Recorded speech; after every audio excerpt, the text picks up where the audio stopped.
इस वीडियो को बनाने में मुझे काफ़ी अपनी पर्सनैलिटी को थोड़ा सा रोकना पड़ा।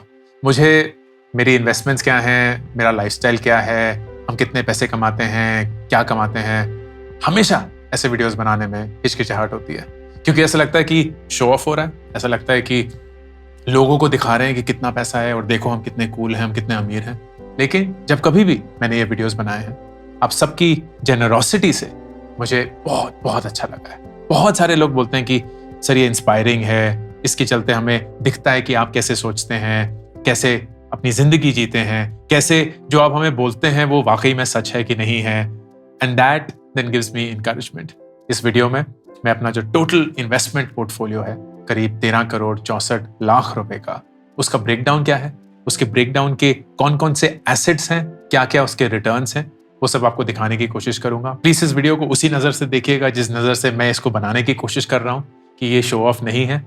मेरे पास ये पैसा बहुत बहुत मुश्किल से और हाल ही में आया है, एंड ऐसा नहीं है कि इस पैसे की मैं कद्र नहीं करता और आपको दिखाने की कोशिश कर रहा हूं, बल्कि मैं ये सिखाने की कोशिश कर रहा हूं कि कैसे मैं अपने पैसे को बहुत सारी गलतियों के बाद अब एक ऐसी रिस्पेक्ट देता हूं जो मुझे शायद जिंदगी में बहुत पहले देनी चाहिए थी। सबसे पहले ये जो इन्वेस्टमेंट है ये मेरे और हमारी कंपनी की इन्वेस्टमेंट्स हैं। आप देखेंगे कि इसमें मेरी इन्वेस्टमेंट बहुत कम है और ज्यादातर इन्वेस्टमेंट कंपनी की तरफ से, बिकॉज वहीं ज्यादा पैसा रहता है एंड हम रखना भी चाहते हैं। इक्विटीज में टोटल इन्वेस्टमेंट वैल्यू जो है वो आज की डेट में करीब 6 करोड़ 34 लाख रुपए है, जो कि 46.5% of the total investment portfolio है। ये इक्विटी इन्वेस्टमेंट जो है ये इंडिविजुअल स्टॉक्स जो कि बहुत कम है एंड ज्यादातर म्यूचुअल फंड्स में स्प्रेड आउट है, एंड इसकी डिटेल में हम अभी घुसेंगे। ये मुझे XIRR मतलब on an average rate of return जो अभी तक दे रहा है दैट इज 18.6%। इसके लिए मुझे थोड़ा सा ज्यादा रिस्क लेना पड़ रहा है, and I will also explain that and also warn you what it could lead to. लेकिन अगर यही XIRR रहा, जो कि बहुत मुश्किल है क्योंकि ये काफी हाई है, देन 10 साल में यही 6 करोड़ 34 करोड़ 80 लाख हो जाएंगे, and I have just done that math. फिर fixed rate of return instruments में ये एग्जैक्टली फिक्स नहीं है, लेकिन it's something called venture debt. तो ये प्राइवेट स्टार्टअप्स में डेट देते हैं या लोन देते हैं, and they get a fix rate of return plus some upside. उस अपसाइड को मैं इग्नोर करता हूं, तो ये फिक्स रेट ऑफ रिटर्न में अभी 72 लाख डिप्लॉयड है। ये 5.3% है टोटल पोर्टफोलियो का। 15% ऑन एन एवरेज हमें साल का मिलता है, which means over a 10 year period यही 72 लाख जो है वो करीब 2.9 करोड़ हो जाएंगे। Then I've invested in crypto, जो कि मेरी पर्सनल इन्वेस्टमेंट है 34 lakhs. I'll tell you where that breakup is. It's 2.5% of my total portfolio. अभी XIRR 2% है, मैं 2% पे ही इसको बढ़ा रहा हूं, बट मेरा विश्वास है कि 2030 तक this portfolio should come to about 20 crore, but who knows, it may be completely zero as well. Don't assume this to be investment advice. तो अगर ये 2% पे भी ग्रो किया, जो कि पिछले 3 साल ऑन एन एवरेज ग्रो करा है, तो 41 लाख इसकी वैल्यू होगी। स्टार्टअप्स में मैंने 2.83 करोड़ इन्वेस्ट करे हैं, दैट इज 21%, सो एक मीनिंगफुल शेयर। इसका मैं XIRR हमेशा 0 मान के चलता हूं।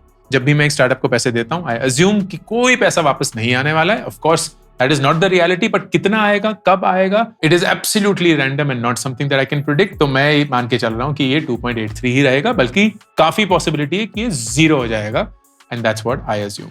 एंड रियल एस्टेट जो हमारा घर है, it is not really investment, क्योंकि इस घर को बेचने का कोई प्लान तो नहीं है, बट व्हाटएवर द केस में भी 3.4 करोड़ उसकी करंट वैल्यू है। It is 25% of the total investment. 6.6% पे ये ग्रो करा है, so from the time we bought it to right now approximately 6.5% पे, तो 10 साल बाद यही घर शायद 6.5 करोड़ का होगा, विच मीन्स आज की डेट के 13 करोड़ 64 लाख रुपए जो इन्वेस्टमेंट है वो 10 साल में 47 करोड़ के अप्रोक्सीमेट होंगे, and of course we will keep adding to the investments over and about that. अब इसका ब्रेकअप समझने की कोशिश करते हैं। ब्रेकअप के लिए मैं अपने इन्वेस्टमेंट्स को 2 बड़े बड़े भागों में बांटता हूं, liquid investments, illiquid investments. Liquid investments वो होती हैं जिनको मैं कभी भी चाहूं बेच सकता हूं, so they are liquid in that sense. Illiquid investments वो होती हैं जो मैंने इन्वेस्ट तो करी हुई हैं, लेकिन मेरी मन मर्जी से मैं उनको बेच नहीं सकता। अ गुड एग्जांपल इज घर अगर बेचने की नौबत आ भी गई, तो ऐसा नहीं है कि मैं आज घर बेचने गया तो मुझे आज ही कोई खरीदार मिल जाएगा। It will be a long drown process, particularly अगर मुझे मार्केट रेट पे ही बेचना है। अगर मैं डिस्ट्रेस सेल कर रहा हूं और बहुत डिस्काउंट पे बेचना, तो हो सकता है कि आज में ही डील क्लोज हो जाए, लेकिन it still takes a period of time. Startups में तो और बुरा हाल है, क्योंकि मैं अगर बेचना चाहता हूं तो कोई खरीदना भी चाहेगा, एंड वो खरीदना उस समय पे हो या ना हो, उस प्राइस पे हो या ना हो, वो अलाउड भी हो या ना हो, all of those are question marks. तो इसलिए स्टार्टअप्स तो बिल्कुल ही इलिक्विड होते हैं। That is a big mistake that I made in my previous life, जहां मैं स्टार्टअप्स में इतना इन्वेस्ट करता था, and then suddenly I found मेरी सारी की सारी इन्वेस्टमेंट्स स्टार्टअप्स में ही थी, and I never had liquidity in my hands. तो लिक्विड और इलिक्विड एसेट्स में सबसे पहले एक अंतर बनाना और उसको अकॉर्डिंगली इन्वेस्ट करना is a big lesson that I have learn. अब देखते हैं कि लिक्विड इन्वेस्टमेंट्स में कौन कौन से एसेट्स हैं। सबसे पहले खुद की इन्वेस्टमेंट्स को देखते हैं। तो मेरी पर्सनल इन्वेस्टमेंट्स हैं 11.72 lakhs in the equity market, जिसमें से 6.34 मैंने डायरेक्ट स्टॉक्स खरीदे हुए हैं। मैं स्टॉक्स का नाम नहीं लूंगा क्योंकि ऐसा लगेगा कि मैं रेकमेंड कर रहा हूं, बट ऐसा कोई बहुत ही ओ माय गॉड ये कौन सा स्टॉक है किसी को पता ही नहीं था, बहुत स्टैंडर्ड स्टॉक्स हैं जो आपको भी पता होंगे। And then about 5.37 in mutual funds. Mutual fund में मैं आए दिन इन्वेस्ट करता रहता हूं, लेकिन हाल ही में बहुत सारा लिक्विडेट किया था क्योंकि हमने अपना होम लोन खत्म किया, and for that I had to liquidate all the investments so far, and ये ऑलमोस्ट फिर से शुरू हो रहा है। On a monthly basis I invest anywhere between 1.5 to 2.5 lakh rupees into mutual funds. उसमें से 1.5 लाख रुपए तो SIP में ही है, बाकी अगर थोड़ा सा बहुत बच गया खर्चे के बाद तो I put up a top up into these. कौन कौन से mutual fund? I have almost 65% in small cap, and then about 20% in mid cap, and then about the remaining 15% in Nifty 50 index. यही 3 म्यूचुअल फंड में मैं invest करता हूँ, and ratio भी मोटा मोटा यही रहता है। You can see it is highly risky. ये मैं सबको रेकमेंड नहीं करूंगा, क्योंकि 60% स्मॉल कैप में डालना काफी रिस्की है। स्मॉल कैप्स बहुत वॉलेटाइल होते हैं, जितनी तेजी से ऊपर जाते हैं उतनी तेजी से नीचे भी गिरते हैं। हर 3 साल में, हर 4 साल में उनका एक बहुत सिवियर ड्रॉप होता है, and not something that I would recommend to you अगर आपको इक्विटीज मार्केट में शुरू करना है। मैंने एक पूरा वीडियो बनाया हुआ है on what your income is and what your age profile is, and उसके अंतर्गत कैसे आप अपने म्यूचुअल फंड के स्प्लिट्स को देख सकते हैं। Please watch that video to get more details. इनके जो रिटर्न्स मुझे मिले हैं वो काफी बढ़िया मिले हैं। सो यू विल सी कि अभी तक मेरे सेल्फ वाले में 6.3 और 5.4 इन्वेस्टमेंट्स में मुझे 25% अप्रोक्सीमेटली XIRR मिला है on my stocks, and about 22% on my mutual fund. लेकिन जैसे कि मैंने बताया ये हाल ही की बात है, so please don't go by these numbers, quite likely ये सस्टेनेबल नहीं है। देन कंपनी की इन्वेस्टमेंट पे बात करते हैं। तो कंपनी की डायरेक्ट इन्वेस्टमेंट्स जो हैं वो 1.01 CR है, of which 21.77 lakhs are in equities, मतलब direct stocks, and about 80 lakhs are in mutual funds, जो कि आपको यहां दिख जाता है। दी XIRR, क्योंकि मैं थोड़े लंबे पीरियड तक कंपनी में इन्वेस्ट करता आ रहा हूं, you can clearly see dip होना शुरू हो चुका है। तो स्टॉक्स में 18.3% एंड म्यूचुअल फंड में 17.8%। Still pretty good, but I feel कि ये इससे भी कम जाएगा। Then we have invested from the company in 2 PMSs. PMSs are portfolio management schemes या systems, जहां कोई आपके बिहाफ पे आपका पैसा मैनेज करता है। These are financial advisors. ये कट लेते हैं, फी लेते हैं to give you recommendations, advisor and deploy the money. ये भी पूरा का पूरा स्टॉक मार्केट में ही इन्वेस्टेड है, but the portfolio is very different. तो थोड़ा इंटरनेशनल म्यूचुअल फंड्स हो गए, थोड़े स्मॉल कैप ज्यादा हो गए, थोड़े स्पेसिफिक हो गए to industry and so on, and वो पूरी उनकी गाइडेंस पे चलता है। आई हैव इन्वेस्टेड इन 2, मैं अगेन उनका नाम नहीं लूंगा क्योंकि रिकमेंडेशन लगेगी। एक PMS में 2.24 CR है, दूसरे में 2.97 CR है, एंड उनके अंतर बहुत हैं इन दी XIRR 28.3 एंड 12.1। क्यों? क्योंकि PMS 1 जो है वो पूरा का पूरा स्मॉल कैप पे फोकस्ड है। So they are brilliant in identifying small cap companies और उनमें इन्वेस्ट करना। ये जो था ये थोड़ा सा traditional, conservative, large scale, stable और relatively stable equity market investments हैं।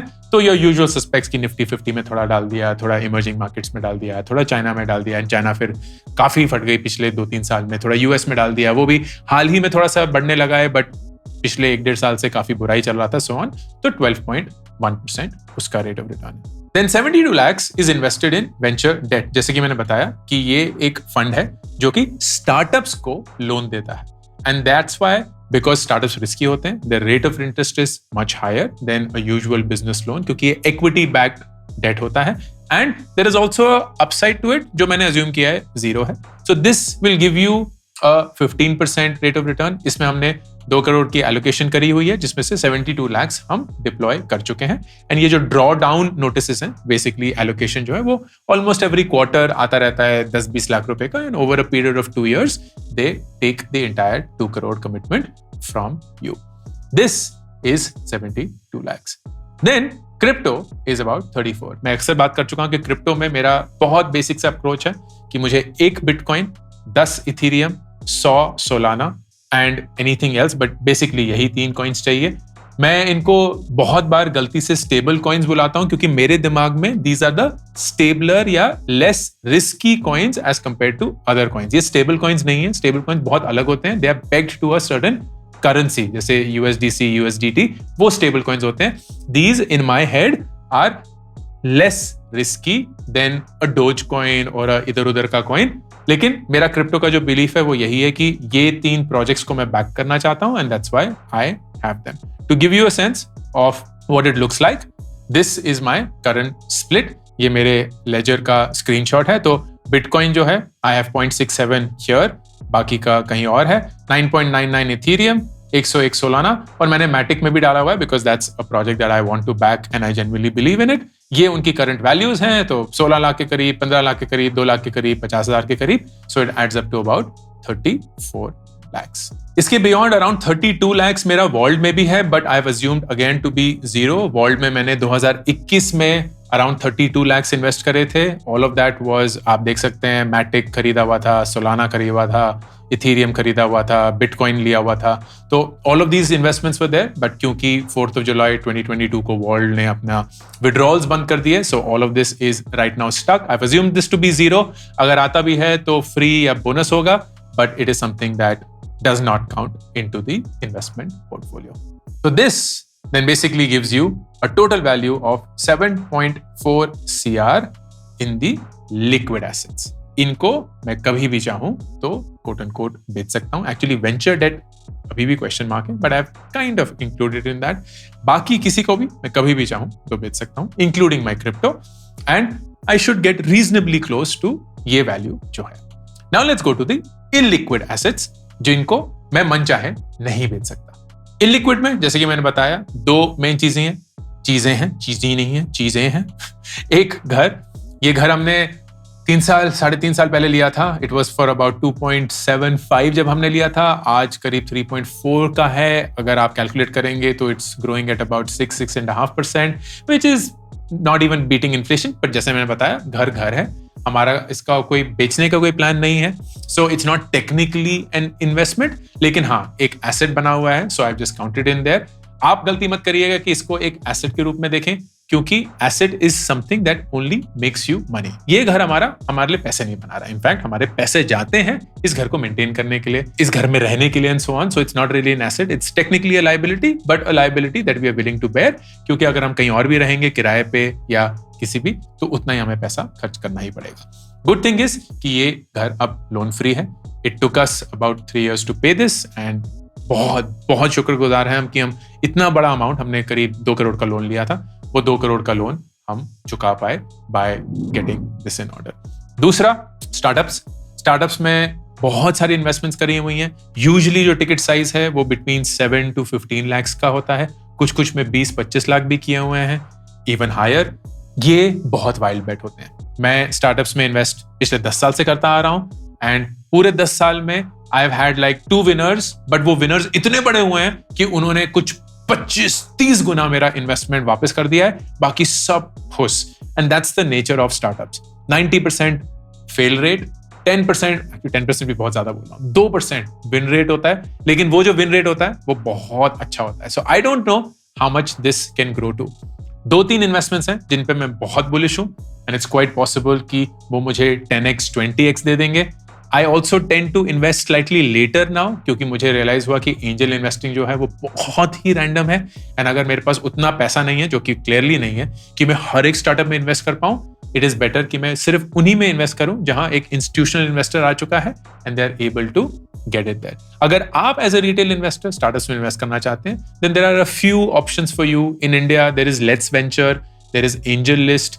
ये अच्छे options हैं for you to explore startups, take a slight risk and then see where it goes. But genuinely, if you're just starting up, then there is nothing better than sticking to अपने safe तो नहीं बोलूंगा, but relatively safe mutual fund SIPs and आपका government schemes जो हो गई for a stable and safe spread. तो illiquid में मेरे 6.23 crores invested हैं, which brings us to this summary, and that is 13.64 deployed across all of these asset classes with these varying rate of returns to hopefully give us this value over a 10-year period.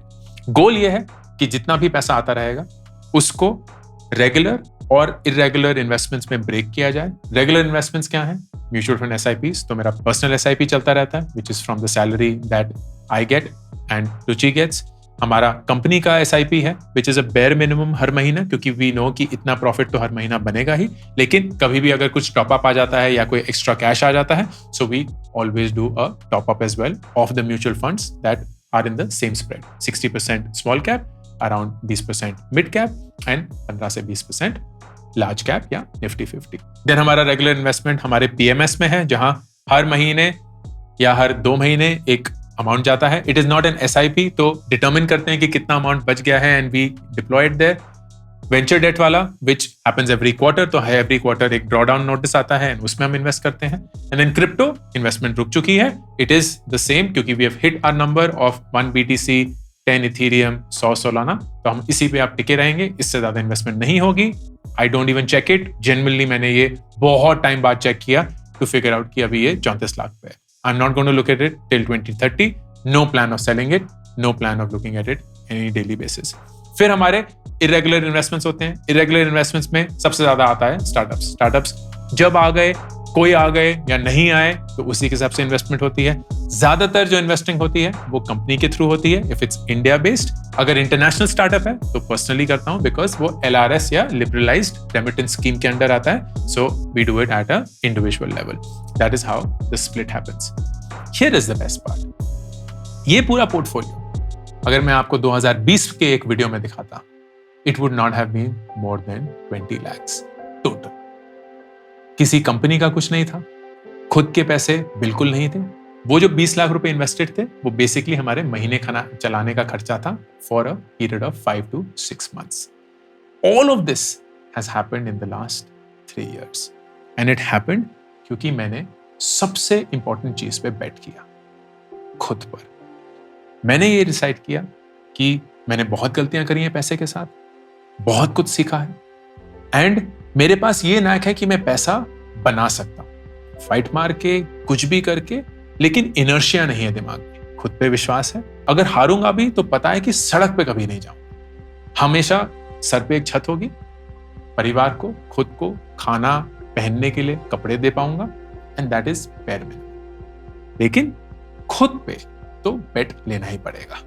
And when you take that bet, you suddenly realise कि सिर्फ बेट लेना ना काफी नहीं है.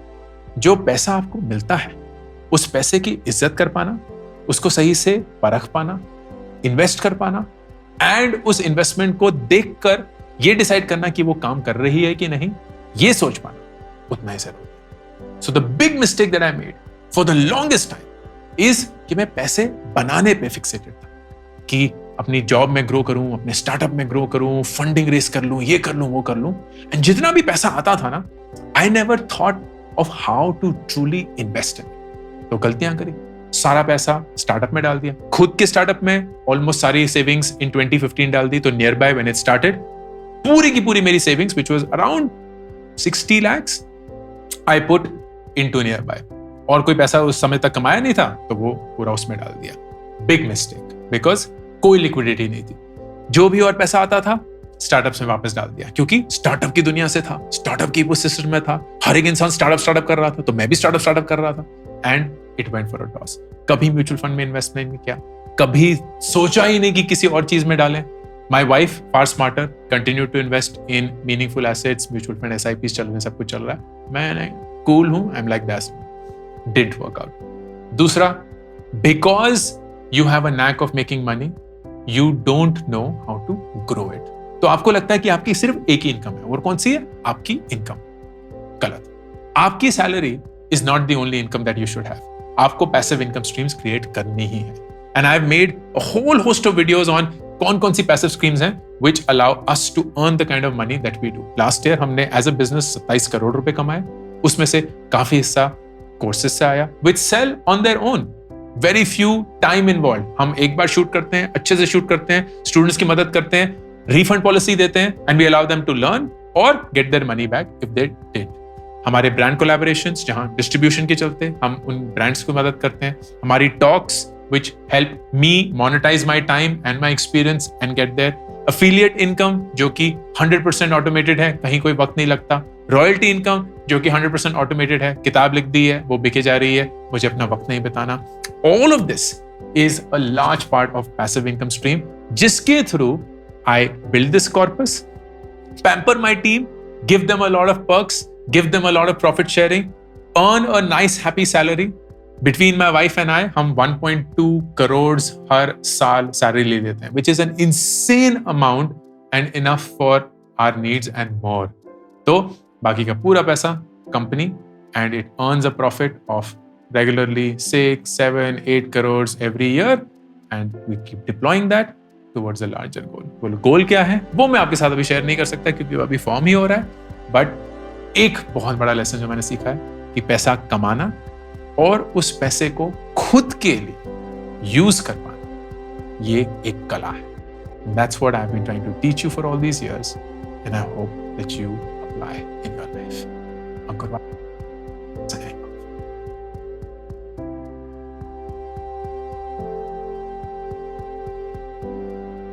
मैंने 2 किताबें अभी तक रिलीज करी हैं, do epic shit and gate epic shit done. Do epic shit is more about life के बारे में सोचना, रिफ्लेक्ट करना। बहुत सारे फेलियर जो मेरी जिंदगी में मेरे साथ हुए हैं वो मैं आप सब लोगों के साथ शेयर करता हूं। इन गेट एपिक शिट डन में मैं 36 ऐसे लाइफ के सवालों के जवाब देता हूं जो हर एक इंसान की जिंदगी में उनको कभी ना कभी पूछना पड़ता है। ये दोनों किताबें 4 लाख कॉपीज बेच चुकी हैं and I would love for you to pick one of them for you और your best friends. Link pin comment और डिस्क्रिप्शन में।